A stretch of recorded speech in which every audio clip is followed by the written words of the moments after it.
परेशान ले ले बजान गोली बजल रहो की सतौल में हीरो ना रहियो विलन के रंग में हीरो ना घूमियो विलन के रंग में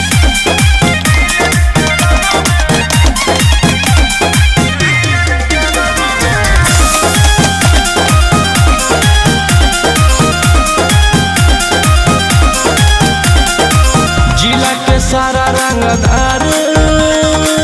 कहो हो हमरा सरदार थाना चाहे थानेदार मुट्ठी में रहो सरकार रौशन रोही पीस पीस तोरा काट दे तो चिल कहुआ में मांस तोरा बांट दे तो हो जाई तो दंगा ले मीजे पंगा आंसुओं में कांत के एक एगो